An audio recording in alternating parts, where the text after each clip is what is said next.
The smell of coffee and grease hung in the air like it always did at midnight. Lisa wiped down the same spot on the counter for the third time, her feet aching in shoes that were 2 sizes too worn out. She'd been on her feet for 11 hours straight, and there were still 2 more to go before her shift ended. The diner was almost empty now. Just old Mr. Chen in the corner booth nursing his decaf, and a couple of truckers at table 5 arguing about the best route to Denver. Lisa didn't mind the quiet hours. It gave her time to think, even though most of her thoughts these days circled back to the same worry, how she was going to pay this month's rent and her mom's medical bills. The bell above the door chimed, and Lisa looked up out of habit. She'd been working at Ruby's Diner for 3 years now, and she could usually predict who'd walk through that door at any given hour. Late-night workers grabbing a quick bite, insomniacs looking for company, sometimes people who just had nowhere else to go. But the man who walked in at 12:15 on that Thursday night didn't fit any of those categories. He wore a suit, not the cheap kind you'd see at a used car dealership, but the kind that probably cost more than Lisa made in 2 months, navy blue, perfectly fitted with a crisp white shirt underneath. No tie, though. The top button was undone, like he'd just come from somewhere important and finally allowed himself to relax. Lisa straightened up, suddenly very aware of the coffee stain on her uniform apron. The man looked around the diner for a moment, his eyes scanning the worn red vinyl booths and the flickering neon sign that advertised "World's Best Pie" in the window. Then he walked toward the counter and sat down on one of the stools. "Good evening," Lisa said, sliding a laminated menu in front of him. "Can I get you something to drink while you decide?" He looked up at her, and Lisa noticed his eyes were a warm brown, the kind that seemed genuine when he smiled. "Just coffee, please, black," coming right up. As Lisa poured his coffee, she couldn't help but wonder what someone like him was doing in a place like Ruby's at this hour. The diner sat on the edge of the industrial district, squeezed between a laundromat and an auto repair shop. It wasn't the kind of place that attracted suit-and-tie customers. They had a few regulars, factory workers, night shift nurses, taxi drivers, but this man clearly didn't belong to any of those groups. "Here you go," she said, setting the cup down carefully. "Have you decided on anything to eat?" He studied the menu for another moment, then looked back up at her. "What do you recommend?" Lisa almost laughed. Nobody ever asked her that. Most people knew what they wanted before they even sat down. "Well, the apple pie is pretty good. We make it fresh every morning. It's not fancy, but it's honest food." Something in his expression shifted, like she'd said exactly the right thing. "I'll take a slice of that then." "Good choice," Lisa said, making a note on her pad even though she didn't really need to. There was something about going through the motions that made her feel more professional. She brought him the pie a few minutes later, and he thanked her with a nod. Then he did something that surprised her. He actually seemed to enjoy it. No phone out on the counter. No laptop open beside his plate. He just ate the pie and drank his coffee, occasionally looking around the diner with what seemed like genuine interest. When he finished, Lisa brought him the check. He pulled out a wallet, leather, expensive looking, and handed her 2 $20 bills for a $12 meal. "Keep the change," he said simply. Lisa blinked. "Sir, that's too much." "The pie was only—" "I know," he said, standing up. "The pie was worth it. Thank you for the recommendation." And just like that, he was gone, the bell chiming softly as the door closed behind him. Lisa stood there for a moment, holding the 2 20s in her hand. $8 was a generous tip for a slice of pie and coffee. She looked at her coworker Michelle, who was refilling the sugar dispensers across the room. "Did you see that guy?" Lisa asked. Michelle glanced up. "The one in the suit?" "Yeah, weird, right? What's someone like that doing here?" Lisa shrugged, tucking the bills into her apron pocket. "Who knows? Probably just passing through." But the next Thursday at almost the exact same time, the bell chimed again, and there he was. Same suit, or maybe a different one, Lisa couldn't tell. Same polite smile.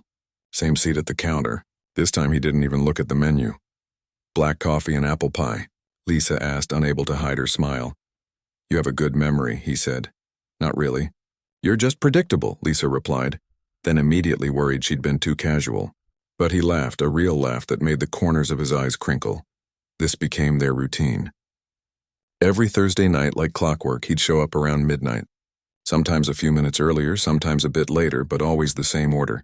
Always the same generous tip. And slowly over the weeks they started talking. Nothing deep at first. Just small talk. The weather.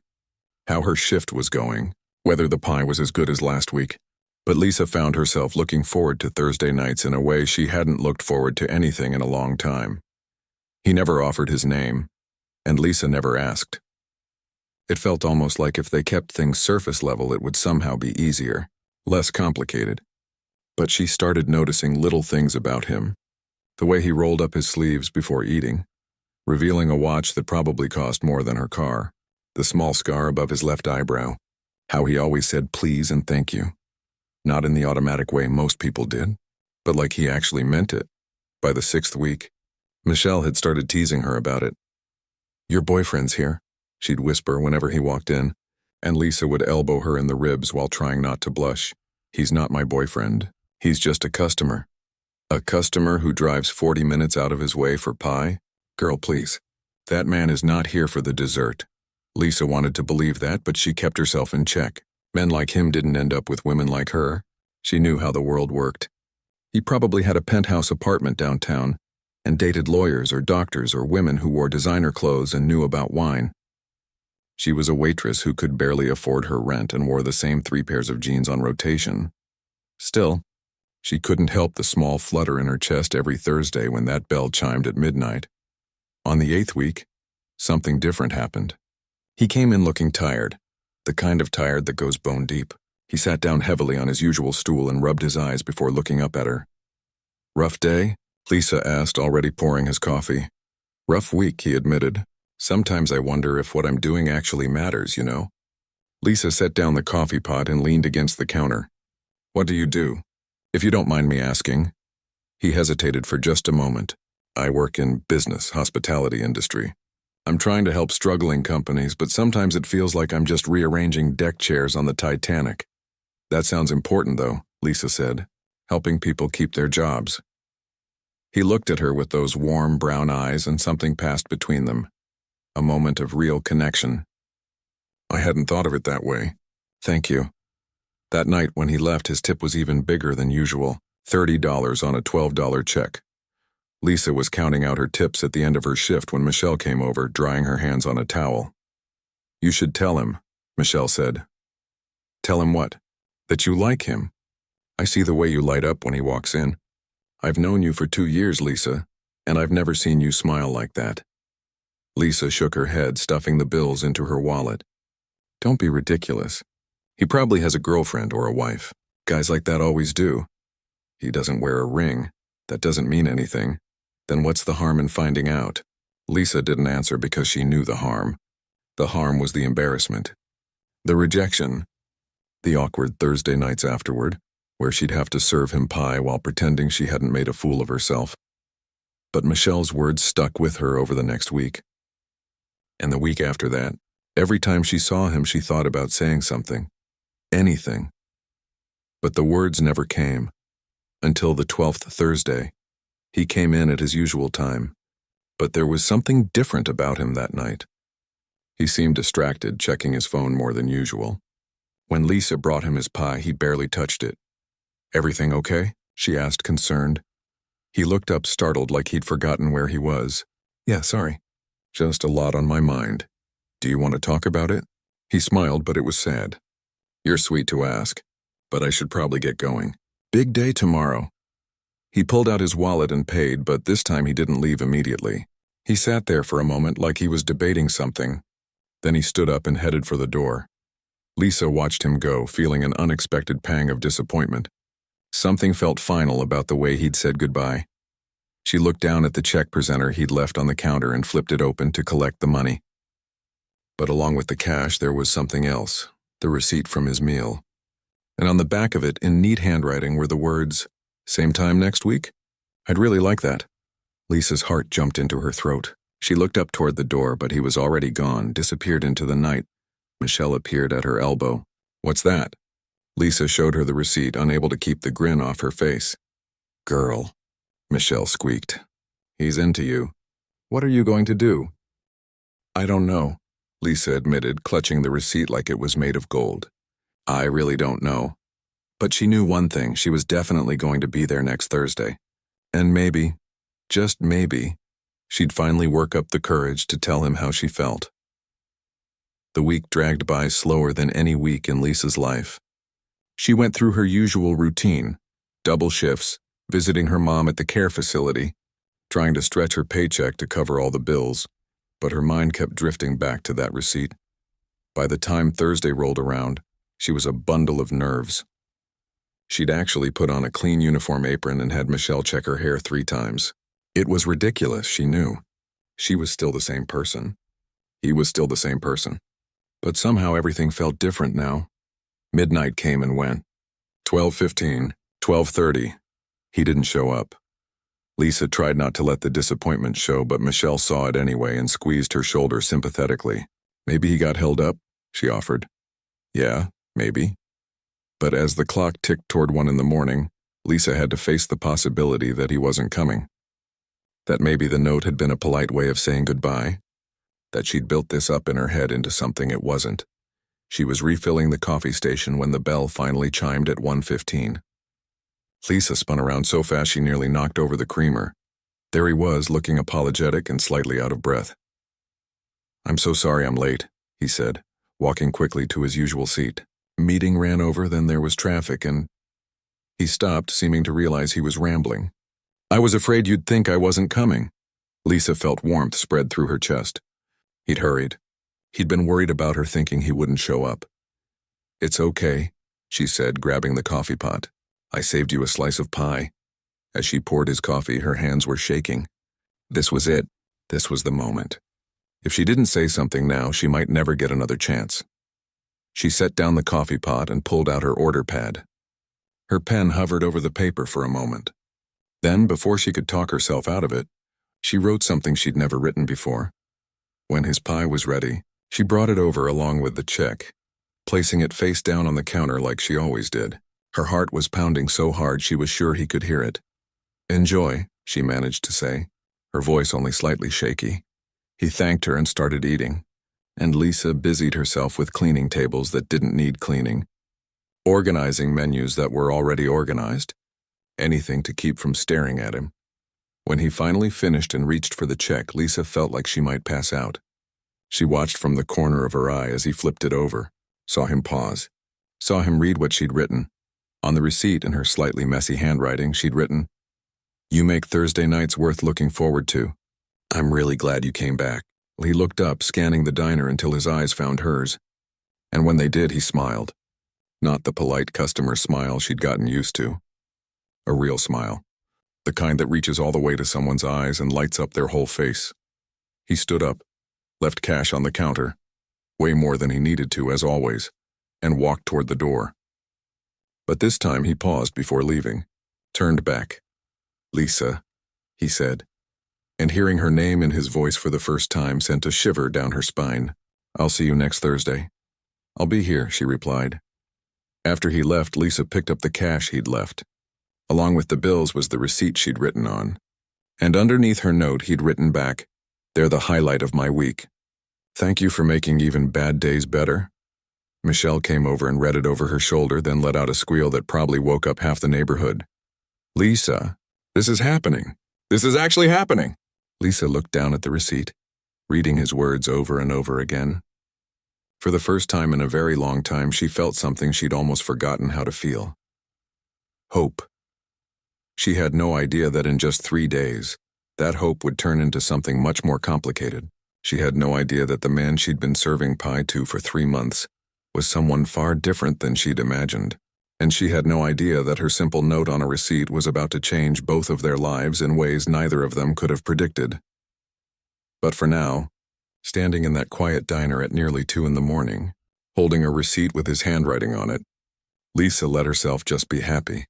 Thursday nights had become her favorite, and she had a feeling they were about to become even more interesting. The weekend after their receipt exchange felt like the longest weekend of Lisa's life. She kept replaying that moment in her head, the way he'd smiled when he read her note, the words he'd written back. Every time she thought about it, butterflies erupted in her stomach like she was 16 again instead of 28. Saturday morning. She was visiting her mom at Riverside Care Facility like she did every weekend. Her mother had been there for 18 months now, ever since the stroke that left her partially paralyzed. The medical bills were crushing, but Lisa couldn't imagine putting her anywhere else. The staff actually cared here, treated the residents like people instead of problems. "You seem different today," her mom said, watching Lisa arrange fresh flowers in the vase by her bed. Her speech was still a bit slurred, but she was getting better every month. "You're smiling more." Lisa felt heat rise to her cheeks. "I'm always smiling when I see you, Mom." "Not like that. That's a boy smile." "I know that smile. I had that smile when I met your father." Her mom's eyes twinkled with mischief. "So who is he?" Lisa sat down on the edge of the bed, unable to keep the grin off her face. "He's just a customer at the diner. Comes in every Thursday night. He's different, kind. He actually talks to me like I'm a person, not just someone bringing him food." "And handsome?" "Very," Lisa admitted, then laughed. "But Mom, he's way out of my league. He wears suits that probably cost more than our rent. I don't even know why he keeps coming back to Ruby's." Her mother reached out and took Lisa's hand, her grip weaker than it used to be, but still warm.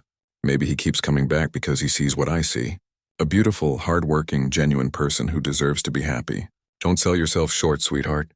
Lisa squeezed her mom's hand, fighting back tears. "I love you, you know that." "I know, now go home and get some rest. You work too hard." If only her mom knew just how hard. Lisa was working 6 days a week now, pulling doubles whenever she could. The care facility wasn't cheap, and her mom's insurance only covered part of it. But she'd never tell her mother that. Her mom worried enough as it was. Monday morning brought a new problem. Lisa was walking into Ruby's for her early shift when she noticed her manager, Glenn, talking to 2 people in suits near the entrance. They didn't look like customers. They had that official air about them, the kind that usually meant trouble. "Lisa, good, you're here," Glenn called out, waving her over. He looked stressed, more stressed than usual. "These folks are from Davidson Hospitality Group. They're doing some kind of inspection." Lisa's stomach dropped. She'd heard about Davidson Hospitality. They were a big corporation that bought up struggling restaurants. Sometimes they renovated them, brought in new life. Other times they just shut them down and sold the property. Ruby's Diner had been struggling for years. One of the suits, a woman with sharp features and an expensive-looking briefcase, stepped forward. "We'll be observing operations for the next few days. Just act natural. Go about your normal routine. We're here to assess the business potential. Act natural." Right. Like that was possible when your job might be disappearing. The next 2 days were tense. The inspectors watched everything. How they greeted customers, how fast orders came out, how clean the bathrooms were. Lisa tried her best to just do her job, but she could feel the weight of their observation like a physical thing. On Tuesday night, as Lisa was leaving after a brutal 12-hour shift, Glenn pulled her aside. "Listen," he said quietly, glancing around to make sure no one else was nearby. "I heard them talking. They're planning a full evaluation meeting on Monday. The owner of Davidson Hospitality himself is coming to make the final decision about whether to keep Ruby's open or shut it down." Lisa felt like she'd been punched in the gut. "Shut it down? Glenn, I can't lose this job. My mom—" "I know, kid, I know." Glenn ran a hand through his thinning hair. "Look, we've just got to show them we're worth keeping. That we serve good food. We have loyal customers, we're part of the community. Maybe if we can prove our value." He trailed off, but Lisa could hear what he wasn't saying. Maybe wasn't good enough. Ruby's was barely breaking even most months. The building was old, the equipment older. From a business perspective, they probably looked like a lost cause. That night, Lisa lay in her tiny apartment, unable to sleep. If she lost this job, she didn't know what she'd do. Finding another one that paid even this little would take time. Time she didn't have with rent due and her mom's care facility charging by the day. Wednesday crawled by in a haze of anxiety. Every time Lisa saw the inspectors making notes on their tablets, her heart sank a little deeper. By the time her shift ended at 11, she was exhausted, not just physically but emotionally. Thursday morning came too soon. Lisa dragged herself out of bed, her whole body aching. She had the early shift, then a few hours off before coming back for the late shift. The late shift that would include midnight, the time he usually came. At least she had that to look forward to. In the middle of all this chaos, Thursday night with him felt like a small island of something good. The morning shift was rough. The inspectors were there again, watching, always watching. Around noon, Glenn pulled all the staff together for a quick meeting. Okay, everyone. Monday morning, 10 a.m. That's when the big boss from Davidson is coming to make his final decision. I need everyone here looking sharp. This is our chance to show them what Ruby's is all about. Lisa's co-worker, Michelle, grabbed her arm as they walked back to their stations. This is bad, isn't it? Like really bad? I don't know, Lisa said, but she did know. She could see it in Glenn's eyes. Ruby's diner was on borrowed time. Her break between shifts, Lisa went home and tried to nap, but her mind wouldn't stop racing. She kept thinking about her mom, about the bills piling up, about how she was going to explain that she might be out of work soon. When she came back for her late shift at 9 p.m., the diner was quiet. The dinner rush had passed, leaving just a handful of regulars scattered across the booths. Michelle was behind the counter and she gave Lisa a sympathetic look as she tied on her apron. How you holding up? I'm okay, Lisa lied. Just need to get through tonight. Well, at least you've got something to look forward to at midnight, Michelle said with a wink. Mr. Thursday night should cheer you up. Lisa managed a small smile. Yeah, at least there's that. The hours ticked by slowly. Lisa went through the motions, taking orders, refilling coffee, clearing tables. But her mind was elsewhere, spinning through worst-case scenarios and backup plans that all seemed equally impossible. At 11:30, she started getting nervous for a different reason. Would he come tonight? After their note exchange last week, everything felt different. More real, more scary. Midnight came, then 12:15. Lisa tried not to watch the door, but she couldn't help it. At 12:20, the bell chimed. He walked in and Lisa felt some of the tension leave her shoulders. He was here, in the middle of all the uncertainty. This one thing was still constant. But something was different. He looked tired, really tired. And when he sat down at his usual spot, she noticed he seemed distracted, checking his phone more than normal. Rough week? Lisa asked, pouring his coffee. He looked up at her and she saw something in his eyes she hadn't seen before. Stress. Real, heavy stress. You could say that. Big meeting on Monday. A lot riding on it. I know the feeling, Lisa said, thinking about Ruby's uncertain future. Big meeting here on Monday, too. The kind that might change everything. He looked at her with what seemed like genuine concern. Everything okay? Lisa hesitated, then figured what did it matter. The diner might be closing down. Some corporation bought us out, and they're deciding whether we're worth keeping open. Monday's Judgment Day. Something flickered across his face. Surprise, maybe. Or recognition. But it was gone so fast Lisa thought she might have imagined it. I'm sorry to hear that, he said quietly. For what it's worth, this place is special. They'd be making a mistake to shut it down. Thanks, Lisa said, meaning it. That's sweet of you to say. She brought him his pie and they fell into their usual comfortable rhythm. But tonight the conversation flowed easier than it ever had. Maybe it was because they'd broken through some invisible barrier with the notes last week. Maybe it was because they both seemed to need the distraction from their own worries. He told her about the pressure of his job, about trying to make decisions that affected people's lives. She told him about her mom, about the care facility, about working doubles to make ends meet. They talked for almost an hour, long past when he'd normally leave. I should let you get back to work, he finally said, glancing at the clock. It was nearly 1:30 in the morning. It's okay. Not exactly swamped right now, Lisa said, gesturing to the empty diner. Michelle had retreated to the kitchen to give them privacy. He smiled, but it was tired. Still, I should go. Big day tomorrow, and I need to prepare for Monday. As he stood to leave, Lisa felt a sudden surge of boldness. Maybe it was the late hour. Maybe it was knowing that Monday might change everything. Maybe it was just that she was tired of being afraid. Hey, she said, and he turned back. I just wanted to say, I meant what I wrote. On the receipt. You really do make Thursday night something to look forward to, in case I don't get a chance to say it again. The words hung in the air between them. Lisa immediately regretted them. Too much, too honest, too desperate. But then he smiled, that real smile that lit up his whole face.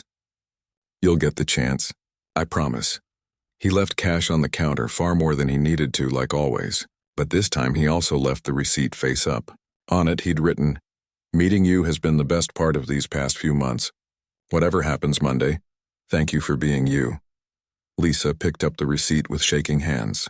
Michelle appeared from the kitchen, having obviously been watching. "Girl, he is so into you," Michelle whispered excitedly. "Maybe," Lisa said, clutching the receipt. "But what does it matter? After Monday, who knows if I'll even be working here anymore. He comes here to see me. If Ruby's closes, that's it. Game over. Then you give him your number. Tell him you want to see him outside of work." "I can't do that. What if he says no? What if this whole thing is just, I don't know, him being nice to the waitress? He's clearly successful, probably has a whole life I don't know anything about. Why would he want to date someone like me?" Michelle put her hands on Lisa's shoulders and looked her straight in the eye. "Because you're smart, you're kind, you're beautiful, and you make him smile like I've never seen anyone smile over a slice of pie. That man doesn't come here every Thursday at midnight for the dessert, Lisa. He comes for you." Lisa wanted to believe that. She really did. But reality had a way of crushing hope, and she'd learned not to expect too much from life. The rest of the week dragged by in a fog of anxiety. The inspectors finished their assessment on Friday, leaving behind an ominous silence. Glenn tried to keep everyone's spirits up, but Lisa could see the worry in his eyes. Saturday, visiting her mom, Lisa tried to stay positive. She didn't mention anything about the diner potentially closing. Her mom had enough to worry about. Sunday was her day off, but she couldn't relax. She kept thinking about Monday, about the big corporate boss who would decide Ruby's fate, about whether she'd see her Thursday night regular again after that. She pulled out the receipts she'd saved, the ones with his notes on them. 4 receipts now, each one a little piece of something that felt almost like magic. She read his words over and over, trying to convince herself that this was real, that someone could actually care about her the way he seemed to. Monday morning, Lisa put on her cleanest uniform and actually ironed it for once. If this was the end, she was going out with some dignity. She arrived at Ruby's at 9:30 to find Glenn pacing behind the counter like a caged animal. Michelle was already there too, looking nervous. The other staff members trickled in, everyone dressed slightly better than usual, everyone wearing the same expression of forced optimism. At 9:55, a sleek black car pulled up outside the diner. Lisa watched through the window as a driver got out and opened the back door. This was it. The big boss from Davidson Hospitality, the man who held their futures in his hands. Glenn moved toward the door, ready to greet him with his best customer service smile. Lisa stood behind the counter with Michelle, her heart pounding so hard she thought she might be sick. The door opened, the bell chiming cheerfully, completely at odds with the tension in the room. A man stepped inside, tall, wearing an expensive suit, perfectly professional. Lisa's world tilted sideways. It was him, her Thursday night regular. The man who came for coffee and pie. The man who left her notes on receipts. The man she'd been falling for over the past 3 months. He was the CEO of Davidson Hospitality Group. Their eyes met across the diner, and Lisa saw her own shock reflected back at her. He'd stopped mid-step, frozen in the doorway. "Mr. Davidson," Glenn was saying, practically bowing. "Welcome to Ruby's Diner. We're so honored to have you here. I'm Glenn Martinez, the manager, and this is our team." But Lisa barely heard him. Her mind was reeling, trying to process what she was seeing. He'd known. He'd known about the inspection, about the Monday meeting. That's what he'd been stressed about last Thursday. And she'd told him about it, completely oblivious that he was the one making the decision. Every Thursday for 3 months, he'd sat at her counter. Had he been evaluating her? Evaluating the diner? Was any of it real? "Lisa," he said quietly, and the room went silent. Everyone turned to look at her. She couldn't breathe. Couldn't think. The man she'd written her feelings to on a receipt, the man who'd written back, was the millionaire CEO who held not just her job, but her entire life in his hands, and she had absolutely no idea what that meant. The silence in the diner stretched out like taffy, everyone frozen in place. Lisa felt like the floor had dropped out from under her. This couldn't be happening. This had to be some kind of nightmare. Glenn was still talking, his voice sounding far away. "Mr. Davidson, let me introduce you to our staff. This is Michelle, she's been with us for 4 years, and this is Lisa, one of our best waitresses. We've met," he said quietly, his eyes never leaving Lisa's face. Glenn blinked, confused. You have?" Lisa found her voice, though it came out shakier than she wanted. "He's a regular customer. Thursday nights. She watched the realization dawn on Glenn's face, then Michelle's. Michelle's eyes went wide as saucers, her mouth forming a perfect "Oh, Mr. Davidson," because that's who he was. Not just her Thursday night regular, but an actual millionaire CEO, cleared his throat. "Perhaps we could start the tour? I'd like to see the kitchen facilities first." Glenn jumped into action, grateful for something to do. Of course. Right this way, sir." Our kitchen is small, but we maintain strict cleanliness standards." As Glenn led him toward the back, Mr. Davidson glanced over his shoulder at Lisa one more time. She couldn't read his expression. Was it apology, regret, or had she imagined everything between them? The moment they disappeared into the kitchen, Michelle grabbed Lisa's arm. Oh my God, that's him?" "Your Thursday night guy is the CEO?" Lisa nodded, unable to speak. She felt numb. "Did you know? Did he know who you were?" "I didn't know," Lisa managed. "But he must have known about the diner, about the inspection. He was here scouting us this whole time." The thought hit her like a punch to the stomach.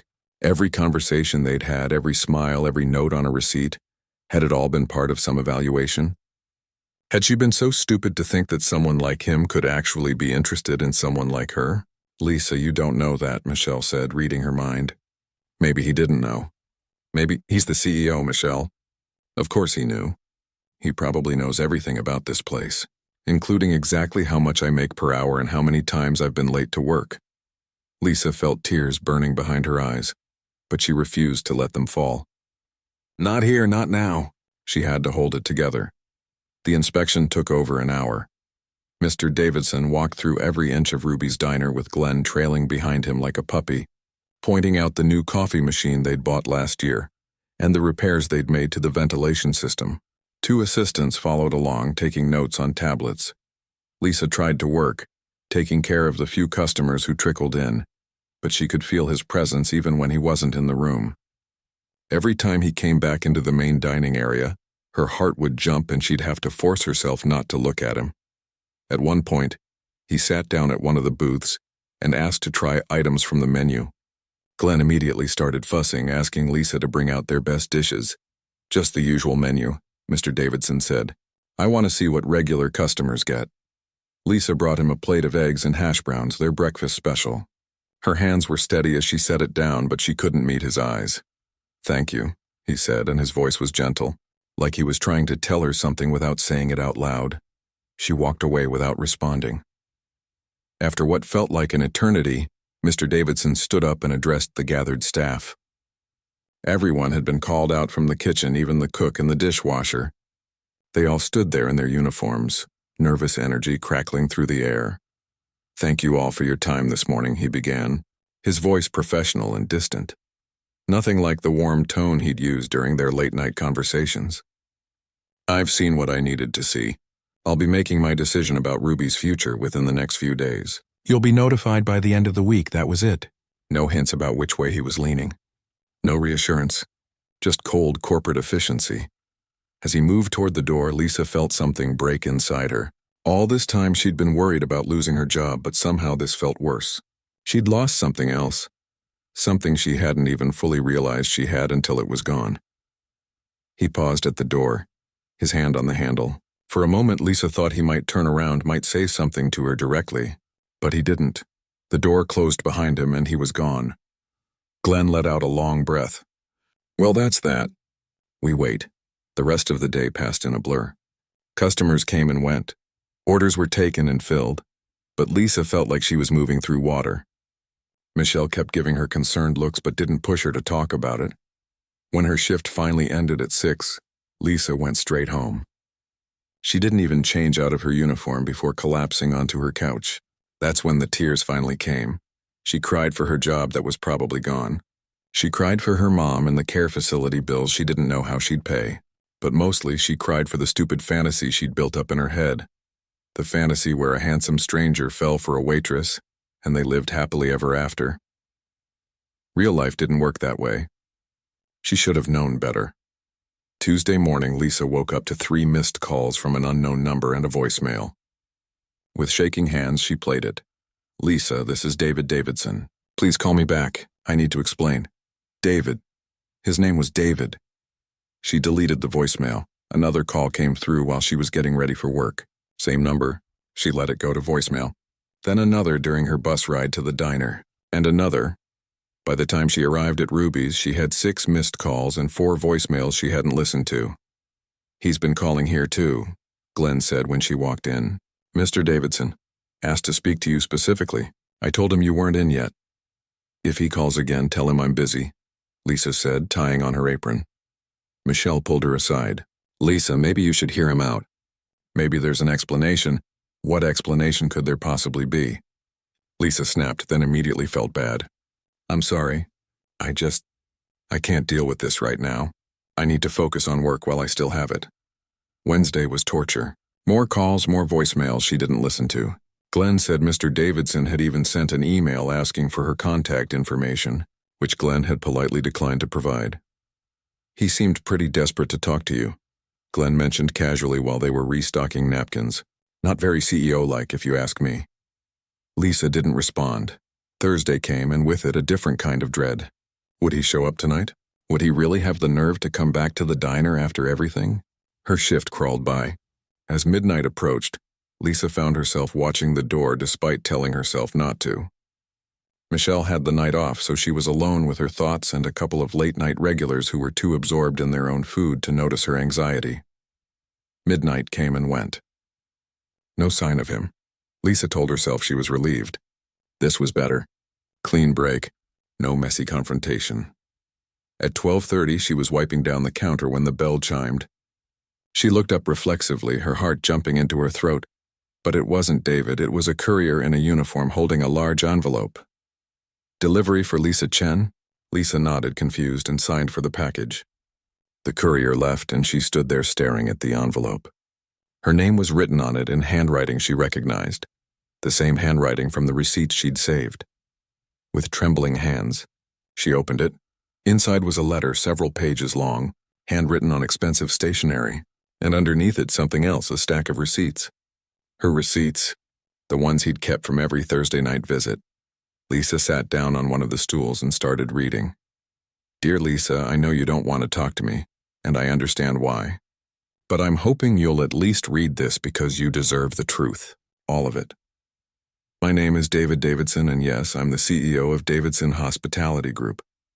3 months ago, I was reviewing properties we'd acquired, and Ruby's Diner was on the list for evaluation. I decided to visit it myself, undercover, to get a real sense of the place before making any decisions. That's standard practice for me. I never trust reports alone. I came in on a Thursday night planning to grab some food, observe the operation, and leave. That was it, a business evaluation. Then I met you. You probably don't remember, but that first night there was an elderly man at table 7. He'd ordered dinner, but realized he didn't have enough cash to pay for it. I watched you reach into your own tips and pay for his meal without hesitation. When he tried to refuse, you told him it was on the house, that the register came up with extra sometimes. You didn't know anyone was watching? I came back the next Thursday to see if that kindness was a one-time thing or who you really were. And I kept coming back because every week I saw more. The way you remembered regular customers' names and their usual orders. How you'd sneak extra fries to the single mom with 3 kids. The way you treated everyone, from businessmen to homeless people, with the same dignity and respect. I told myself I was still just evaluating the business, that I was being thorough. But somewhere around week 4 I had to admit the truth. I wasn't coming back for the diner. I was coming back for you. I know how this looks. I know you must feel like I was deceiving you, and you're right to feel that way. I should have told you who I was. A dozen times I almost did, but I was afraid of exactly this, that once you knew, everything would change. Those Thursday nights were the only time in my life when someone saw me as just a person, not as a CEO or a business opportunity. You saw David, not Mr. Davidson. I've spent the last 3 years building my company, making decisions that affect hundreds of employees. I eat business lunches and attend corporate dinners and take meetings that determine people's livelihoods. It's exhausting and isolating, and somewhere along the way I forgot what it felt like to just be real with someone. Then I found that with you, in a diner that serves apple pie and bad coffee at midnight, with a waitress who made me laugh and actually listened when I talked about the pressure of my job, even though you had no idea what that job really was. The notes we exchanged, Those were real. Every word I wrote was true. You do make Thursday nights the best part of my week. Meeting you has been the best thing that's happened to me in a very long time. I've enclosed all the receipts I saved from our nights together. I kept every single one. They're in my office drawer. And sometimes when I'm having a terrible day, I take them out and read what you wrote. It reminds me that there are still good people in the world. As for Ruby's Diner, I need you to know that my decision about its future has nothing to do with my feelings for you. I would never use my position that way. The decision I make will be based purely on business factors and what's best for everyone involved. But I also need you to know that I'm going to make the right decision, whatever that is. Not because of you, but because meeting you reminded me why I started this company in the first place. To help businesses and the people who work in them, not just to make money. I don't expect you to forgive me for not telling you the truth sooner. I don't even know if you'll want to see me again after this. But I couldn't let you think that any of what we had was fake. It was the most real thing in my life. If you never want to talk to me again, I'll understand. But if you're willing to give me a chance to explain in person, I'll be at the corner of 5th and Main on Saturday at 2 p.m. It's a coffee shop called The Roastery. I'll wait there for an hour just in case. Whatever you decide, please know that knowing you has made me want to be a better person. Thank you for that, yours, David. Lisa read the letter 3 times, tears streaming down her face. Then she looked at the receipts he'd included, photocopies of every single one with his notes preserved. He'd kept them all. She didn't know what to think. Part of her was still angry, still hurt that he hadn't been honest from the start. But another part, a bigger part, remembered the way he'd looked at her, the genuine warmth in his voice during their conversations. That couldn't all have been an act, could it? The bell above the door chimed again, making Lisa jump. She looked up, half expecting to see David despite the letter saying he'd be at the coffee shop on Saturday. But it was just Glenn, coming back from his break. "You okay?" he asked, noticing her tears. Lisa wiped her eyes quickly. "Yeah, it's been a long week," Glenn nodded sympathetically. "Tell me about it." Still no word on the decision. "The waiting is killing me." Right. The decision about rubies. In all the emotional chaos, Lisa had almost forgotten that her entire livelihood still hung in the balance. She looked down at the letter again, at David's promise that his feelings for her wouldn't influence his business decision. She wanted to believe that. She really did. But Friday came with still no word from Davidson Hospitality Group. Glenn was pacing constantly, jumping every time the phone rang. The staff was on edge, everyone wondering if they'd still have jobs next week. Lisa went through her shift in a fog, her mind bouncing between the letter and the uncertainty about Ruby's future. She'd read David's words so many times she had them memorized. Saturday at 2 p.m. at the Roastery. Should she go? Could she trust him? Did it even matter if Ruby's was about to close down anyway? Friday night, lying in bed, Lisa made a decision. She pulled out her phone and for the first time listened to one of David's voicemails. "Lisa, please. I know I messed up. I know I should have told you the truth sooner. But everything I felt, everything we talked about, that was real. You're real, the first real thing in my life in years. Please let me explain in person. Please." His voice cracked on that last word, and Lisa felt something shift in her chest. Maybe she was being stupid. Maybe she was setting herself up for more heartbreak. But Michelle's words from weeks ago echoed in her mind. That man doesn't come here every Thursday at midnight for the dessert. He comes for you. Saturday morning, Lisa stood in front of her closet staring at her limited wardrobe. She owned exactly 3 outfits that weren't her work uniform. This was ridiculous. She was actually considering going. Her phone rang. It was her mom's facility. "Hi, this is Janet from Riverside Care. I'm calling about your mother's account. We show a 0 balance, but there must be some mistake in our system." "Wait, what?" Lisa interrupted. "0 balance? That's impossible. I owe you almost $3,000. That's what I thought too, but according to our records, the full amount was paid yesterday by, let me check, Davidson Hospitality Group? Does that mean anything to you?" Lisa's hand went to her mouth. "He didn't," she whispered. "I'm sorry, what was that?" "Nothing. Thank you for calling." Lisa hung up and sat down hard on her bed. David had paid her mother's medical bills. Thousands of dollars. Without asking, without expecting anything in return, she looked at the clock. 1:15. If she was going to make it to the Roastery by 2, she needed to leave now. Lisa grabbed her jacket and ran for the bus. The bus ride felt like it took forever and no time at all. Lisa's heart was pounding so hard she could hear it over the rumble of the engine. She kept second-guessing herself. What was she doing? What was she going to say to him? The roastery was in the nice part of town, the kind of neighborhood where Lisa never usually went. The buildings were newer, the streets cleaner, and the people walking by wore clothes that actually fit them properly. She felt out of place in her jeans and old jacket, but she kept walking. She spotted the coffee shop half a block away. It had big windows facing the street and outdoor seating even though it was chilly. Her phone said it was 2 minutes past 2. Through the window she could see him. David was sitting at a corner table, his back to the wall. He wore jeans and a simple sweater. No suit today. He looked different somehow, smaller, more human. He was staring down at his coffee cup, and even from outside, Lisa could see the tension in his shoulders. She stood there on the sidewalk, frozen. She could still turn around, get back on the bus, pretend this never happened. But then he looked up, almost like he could feel her standing there. Their eyes met through the glass, and the expression on his face, relief mixed with fear mixed with hope, made her feet move before her brain could stop them. Lisa pushed open the door. A little bell chimed, just like at Ruby's. David stood up so fast he nearly knocked over his chair. "You came," he said, his voice rough. "I didn't think you'd come." Lisa stopped a few feet away from him, suddenly unsure. "I wasn't going to. But then I got a call from my mom's care facility." He had the decency to look embarrassed. "I shouldn't have done that without asking. I know. But I found out how much you owed when I was reviewing your employment records, and I couldn't stand thinking about you carrying that weight. That was thousands of dollars. David, I know. You can't just throw money at people's problems. I know that too." He ran a hand through his hair, looking frustrated with himself.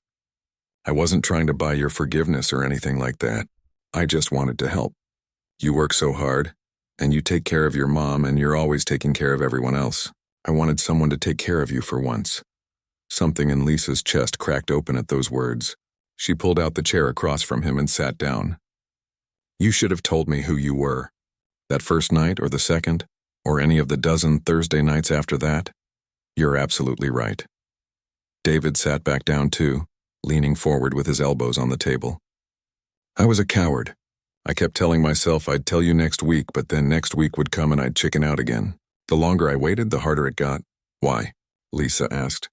"Why didn't you just tell me?" He was quiet for a moment, choosing his words carefully. "Because for the first time in years, someone was looking at me like I was just a regular person, not a bank account, not a business opportunity, just me. Do you know how rare that is?" Lisa thought about the way she'd teased him, called him predictable, talked to him like he was just another customer. She'd never once treated him differently because she had no idea who he really was. "I get that," she said slowly. "But you had to know eventually I'd find out. What did you think was going to happen?" "Honestly, I was hoping we'd get to know each other better first. That maybe by the time you found out you'd already—" He trailed off. "Already what?" "Already care enough about me that it wouldn't matter." He looked directly at her, and Lisa saw real vulnerability in his eyes. "I was falling for you, Lisa. Every Thursday night a little more. The way you laugh at my terrible jokes. How you remember that I like my coffee black and my pie warm.